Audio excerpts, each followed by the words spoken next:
और बगहा में गंडक नदी के जलस्तर में लगातार हो रही गिरावट के बाद शहर के शास्त्री नगर में कटाव तेज हो गया है। बस स्टैंड के लिए चयनित 40 एकड़ जमीन तेजी से गंडक नदी में विलीन हो रहा है।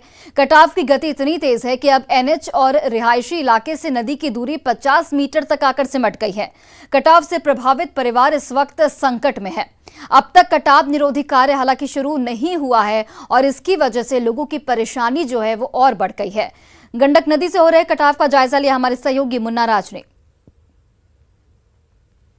गंडक नदी के जलस्तर में कमी के बाद बगहा के शास्त्री नगर में कटाव का संकट बढ़ गया है। हम बगहा के शास्त्री नगर की तस्वीर आपको दिखा रहे हैं, जहां गंडक नदी लगातार कटाव कर रही है और लगातार यहाँ पे मांग भी हो रही है कटाव निरोधी कार्य के लिए, लेकिन अभी तक जल संसाधन विभाग के तरफ से कोई सुधि लेने नहीं आया है। और लगातार जो शास्त्री नगर का इलाका है, धीरे धीरे नदी और रिहायशी इलाके का जो फासला है घटकर करीब 50 मीटर तक महज बच गया है। तो लगातार यह इलाका पिछले कई सालों से कटाव का दंश झेलते रहा है, लेकिन उसके बाद भी यहाँ के लोगों की शिकायतें अभी तक अधिकारियों तक नहीं पहुंची है और लगातार गंडक नदी आगे बढ़ रही है। तो कटाव की जो आप क्या हालात हैं आप देख सकते हैं कि किस तरह से दर्दनाक स्थिति बनी हुई है और लगातार गंडक नदी धीरे धीरे करके आगे बढ़ रही है। तो तमाम लोगों की मांग है और लगातार लोग अब आंदोलन पर उतरने के लिए मजबूर हो गए हैं।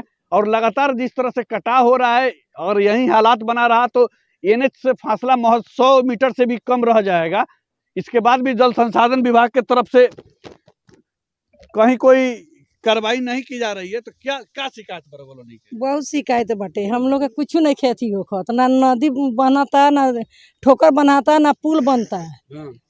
नदी एकदम आ गई, एकदम पिछुआरे घर के पीछे आ गई नदी। सरकार के कोनो ध्यान नहीं के, हमने के सुनवाई नहीं के। हमने के गरीब आदमी में पैसा नहीं के, कहाँ से जमीन घर कहाँ से बना जाए हमने के।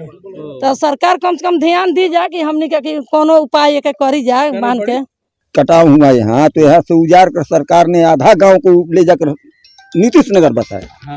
और वही हालात फिर भी नदी का आ गया है। बाकी लोग अब उजाड़ कर कहाँ जाएंगे यहाँ से? तो आप लोग मांग नहीं कर रहे हैं? मांग कर रहे हैं तो सरकार का कोई सुनवाई हो रहा है? जल संसाधन विभाग के अधिकारी अब तक शिकायतों के बाद भी कटाव निरोधी कार्य के लिए नहीं पहुंचे हैं, जिससे लोगों का आक्रोश बढ़ना लाजमी है। मुन्ना राज, न्यूज़ 18, बगहा।